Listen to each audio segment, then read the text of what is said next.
नमस्कार, आप देख रहे हैं लाख टके की बात और आपके साथ मैं हूं अजय वत्स। और आगरा में एक दर्दनाक हादसा सामने आया है। शौचालय टैंक की सफाई के दौरान 5 लोगों की मौत हो गई। जाहिर है पूरे इलाके में कोहराम इसके बाद पैदा हो गया। घटना पर योगी आदित्यनाथ ने संज्ञान लिया है। सीएम ने पीड़ित परिवारों के प्रति दुख जताया और 2-2 लाख रुपए की आर्थिक मदद का भी ऐलान किया है। खबर है कि मरने वालों में 4 नाबालिग शामिल हैं, 3 सगे भाई हैं। सोनू के परिवार को किसान दुर्घटना बीमा योजना का भी फायदा मिलेगा। इस मदद को मिलाकर सोनू के परिवार को 5 लाख की आर्थिक मदद मिलेगी। लेकिन इस घटना ने बड़ा सबक भी दिया है।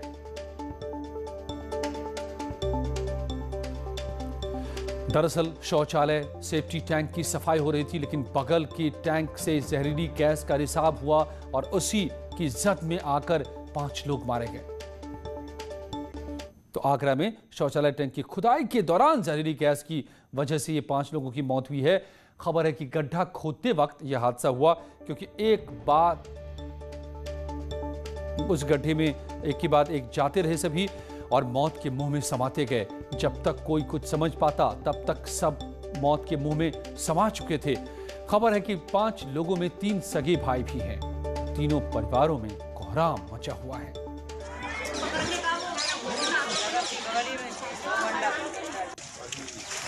ये टैंक जो सेफ्टी टैंक होते हैं उसके भीतर किस तरह का जहरीला गैस भरा रहता है और उससे कितना बचने की जरूरत है, ये बड़ा सबक। बहुत ही दर्दनाक हादसा आगरा में से देखिए। यहाँ पर गड्ढा खोदा जा रहा था सेफ्टी टैंक ही बनाने के लिए, मगर उसी के बगल में दूसरा सेफ्टी टैंक था, उसमें से गैस का रिसाव हुआ और नीचे गड्ढे में जो उतरते चले गए वो बेहोश होते गए और उनकी मौत होती चली गई। और एक के बाद दूसरे 5 लोगों की मौत होती चली गई। 3 तो एक ही सगे भाई हैं, 4 एक ही परिवार के हैं। तो किस तरीके से आप सोच नहीं जो सकता ऐसा हादसा समझ में किसी के जब तक आता तब तक 5 लोग मारे गए। दरअसल कोई जान नहीं पा रहा था कि आखिर हो क्या रहा है। एक के बाद दूसरे टैंक में उतरते जा रहे थे, 3 नाबालिग थे इसमें। बिल्कुल समझ में नहीं आ पाया मौके पर कि भीतर जहरीला गैस है और उसकी जद में आकर 5 लोग मारे गए। आगरा में बड़ा हादसा। एक व्यक्ति अपने सेप्टिक टैंक को बना रहे थे, जिसमें 5 व्यक्तियों के गिर जाने के कारण उनकी मृत्यु हो गई है। एक व्यक्ति ऑन द स्पॉट उनकी डेथ हुई थी और 4 व्यक्तियों को हॉस्पिटल एसएन मेडिकल कॉलेज लाया गया, जहां ब्रॉड डेथ घोषित किया गया है। सभी एक ही परिवार के हैं और एक व्यक्ति जो है 4 व्यक्ति एक परिवार के हैं, एक व्यक्ति बगल के परिवार के हैं जो उन्हें बचाने आया था। सभी डेड बॉडी की जो पंचायतनामा भरकर पोस्टमार्टम की कार्रवाई कराई जा रही है और सभी जो मदद और सहायता जो है परिवार को। आरिफ खान हमारे संवाददाता आगरा से मेरे साथ जुड़े हैं। आरिफ, ये कैसे ऐसे हो गया? 5 लोग कैसे इसकी जद में आ गए? क्या वक्त रहते कोई समझ नहीं पाया कि क्या हो रहा है, क्यों मौतें होती जा रही हैं? देखिए अजय, ये गांव का मैं मौके पर मौजूद हूं, जिस जगह पर ये घटना हुई है बिल्कुल लोकेशन में मौजूद है। देखिए एक गांव में घर में एक टॉयलेट बनाया जा रहा था और उसका सीवर टैंक खोदा जा रहा था, लेकिन बगल में पहले से ही एक सीवर टैंक और था। इस बात का लोगों ने ध्यान नहीं रखा।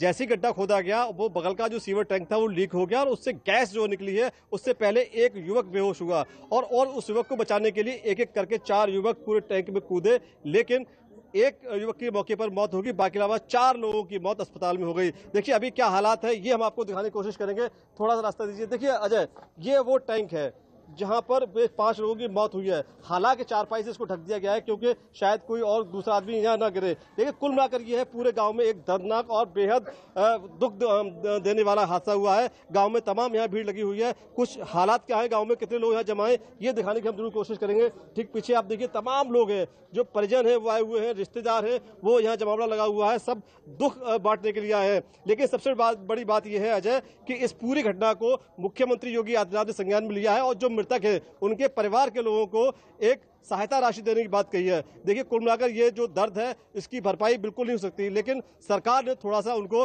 राहत देने की कोशिश जरूर की है। अजय, आप या आज यहाँ जो लोग मौजूद हैं उनसे समझ सकते हैं, तो कहर टूटा है परिवार के ऊपर में। कैसे हुआ ये, कैसे गैस का रिसाव हो गया दूसरे सेफ्टी टैंक से और किस तरह से वो क्या कह रहे हैं?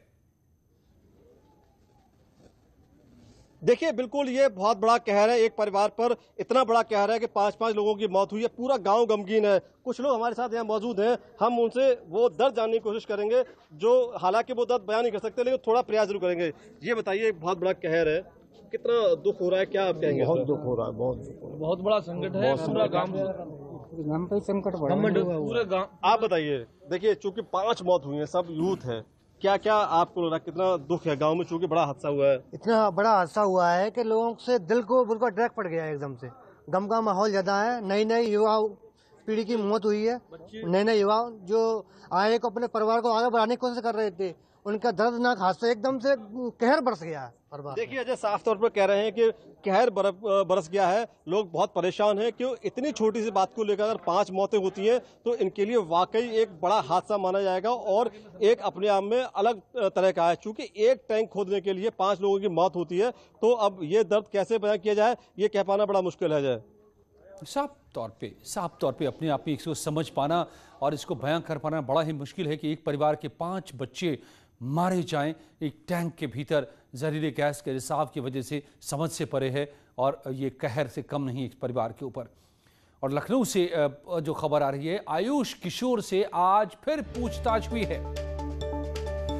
पूछताछ के बाद एडीसीपी नॉर्थ प्राची सिंह का बयान सामने आया है। आयुष ने पूरे घटनाक्रम के बारे में विस्तार से बताया है। एडीसीपी नॉर्थ आयुष ने बताया कि आदर्श ने गोली चलाई, ये कहा है एडीसीपी की तरफ से बयान। आदर्श और अंकिता का झगड़ा हुआ था, झगड़े के बाद आदर्श ने आयुष पर गोली चलाई।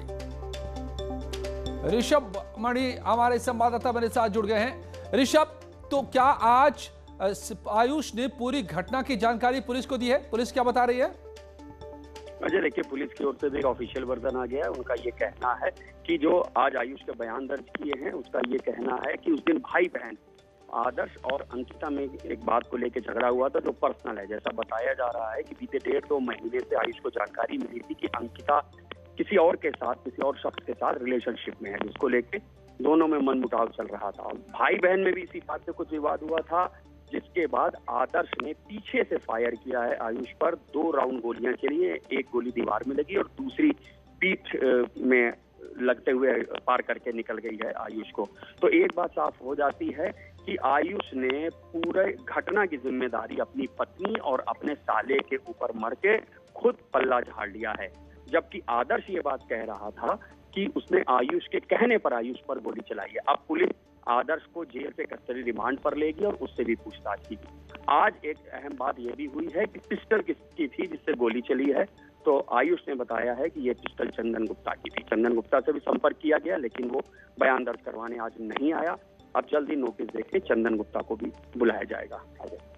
तो एक के बाद दूसरे इस कहानी में मोड़ आते नजर आ रहे हैं और आज फिर आयुष ने जो बातें कही है, अब पड़ताल नए सिरे से नई दिशाओं में होंगे। धन्यवाद ऋषभ आपका। और लखनऊ में योगी आदित्यनाथ की अध्यक्षता में कैबिनेट की बैठक चल रही है। ये बैठक 5 कालिदास मार्ग पर हो रही है, लेकिन ज्यादातर मंत्री वर्चुअली शामिल हो रहे हैं। बैठक में पिछले 4 साल के कामकाज पर चर्चा हो रही है, कैसे जनता के बीच कामकाज को ले जाना है। बैठक में कई अहम प्रस्तावों पर भी बात होगी, जिसके बारे में कैबिनेट बैठक में फैसलों को सरकार बताने का काम करेगी।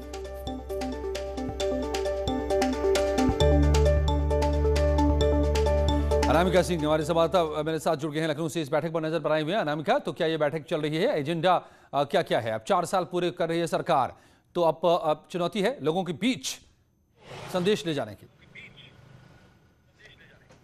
देखिए अजय, आज मुख्यमंत्री योगी आदित्यनाथ पश्चिम बंगाल के दौरे पर थे। दौरे पर से जैसे ही वापस लौटे 7 बजे करीब कैबिनेट की बैठक शुरू हो गई। 9 बज रहे हैं, यानी कि करीब 2 घंटे हो चुके हैं और बैठक अभी भी जारी है। बताया ये जा रहा है कि कुछ अहम प्रस्तावों को मंजूरी देने के साथ साथ महत्वपूर्ण ये है कि कल प्रधानमंत्री मोदी की मुख्यमंत्रियों के साथ वीडियो कॉन्फ्रेंसिंग है कोरोना की अपडेट्स को लेकर के, और यही वजह है कि मुख्यमंत्री इस कैबिनेट की बैठक में तमाम अहम मुद्दों के साथ साथ जयप्रताप सिंह जो कि स्वास्थ्य मंत्री हैं, उनसे भी बात कर रहे हैं कि आखिर यूपी में किस तरीके से अलग अलग जो राज्य जहां पे आंकड़े बढ़ रहे हैं उसे क्योर किया जाए, क्योंकि ये माना जा रहा है कि वहां के राज्य के लोग अगर यूपी आते हैं तो यहां पर कोरोना को लेकर के नए आंकड़े सामने आएंगे और कोरोना फैलेगा।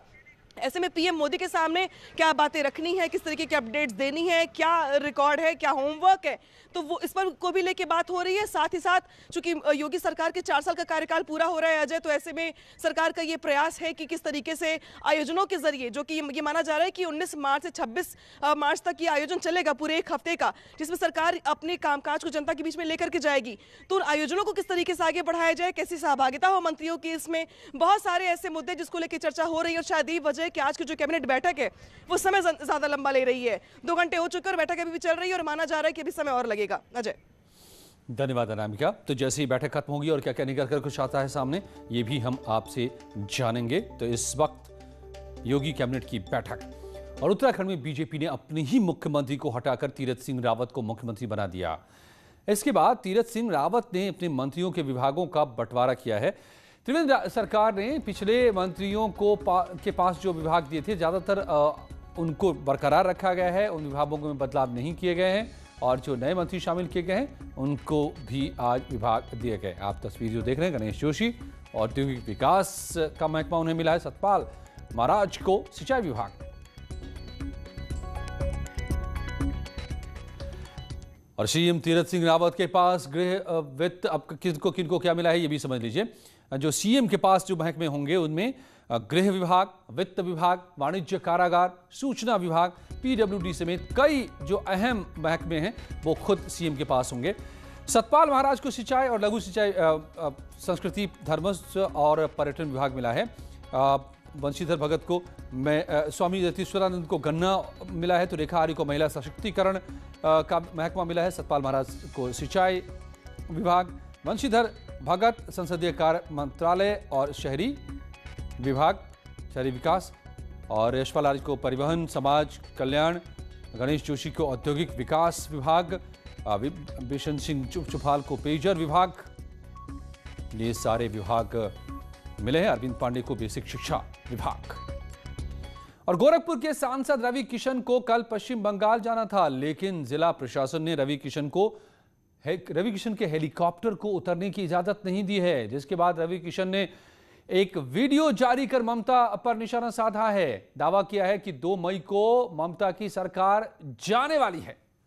फॉलो नहीं कह सकता हूं क्योंकि कल मैं आ रहा था प्रचार के लिए आप लोगों से मिलने और बहुत सारा एक्साइटमेंट है और जहां जहां आ रहा था मैं उस जगह की लिस्ट भी आपको इस वीडियो के साथ डालूंगा। लेकिन हमको पता चला कि दीदी और दीदी के मंत्री मिलकर हमारे हेलीकॉप्टर को उतरने का परमिशन नहीं दे रहे हैं। परमिशन था, अचानक अभी इस वक्त जब मैं वीडियो बना रहा हूं परमिशन मेरा कैंसिल किया। तो दीदी एक बात बता दें, कितना भी आप रोक लें, भारतीय जनता पार्टी 2 मई को यशस्वी प्रधानमंत्री नरेंद्र मोदी जी की सरकार बनेगी। दीदी, कुछ ही पलों में लौटते हैं दिन की और बड़ी खबरों के साथ। कोरोना के बढ़ते प्रकोप को लेकर कल बीजेपी संसदीय दल की बैठक होने जा रही है। इसमें सभी सांसदों से कोरोना वैक्सीनेशन का ब्यौरा मांगा जाएगा। सांसदों से पूछा गया है कि उनके संसदीय क्षेत्र में कितने वैक्सीन सेंटर हैं, सांसद ने कितने वैक्सीन सेंटर का दौरा किया और लोगों की सुविधा के लिए सांसद ने अपने क्षेत्र में कितने हेल्प डेस्क बनाए। किसान नेता राकेश टिकैत ने बड़ा ऐलान किया है। राकेश टिकैत ने 26 मार्च को कृषि कानून के विरोध में चक्का जाम का ऐलान किया है। सुबह 9 बजे से शाम 5 बजे तक चक्का जाम होगा। इसके अलावा तीनों कृषि कानूनों के विरोध में 28 मार्च को भी प्रदर्शन किया जाएगा। बैंकों के निजीकरण के विरोध में बैंकों की हड़ताल 2 दिन चली। इस हड़ताल के चलते ज्यादातर बैंकों के एटीएम खाली रहे। इसकी वजह से लोगों को मुश्किलों का सामना करना पड़ा। लोग पैसों के लिए दर दर भटकते नजर आए। इसका असर पूरे देश के साथ यूपी में भी दिखा। और ये तस्वीरें हैं लखनऊ, प्रयागराज और मेरठ की। तीनों जगहों पर एटीएम खाली दिख रहे हैं। पैसे नदारद है, लोग कैश के लिए भटकते नजर आए। निजीकरण के विरोध में बैंक कर्मचारी दरअसल हड़ताल पर हैं। इसकी वजह से लोगों को मिलने वाली सेवाओं में दिक्कतें आ रही हैं। सरकार ने 2019 में आईडीबीआई बैंक में अपनी ज्यादातर हिस्सेदारी एलआईसी को बेचकर निजीकरण किया था। पिछले 4 साल में सरकारी सेक्टर के 14 बैंकों का विलय हो चुका है। 2021-22 के बजट में सरकार ने 2 सरकारी बैंकों के निजीकरण का प्रस्ताव रखा है। इसके विरोध में सरकारी बैंक के कर्मचारी अब हड़ताल कर रहे हैं। और इसी के साथ कुछ ही पलों में जारी है यहां खबरों का सिलसिला।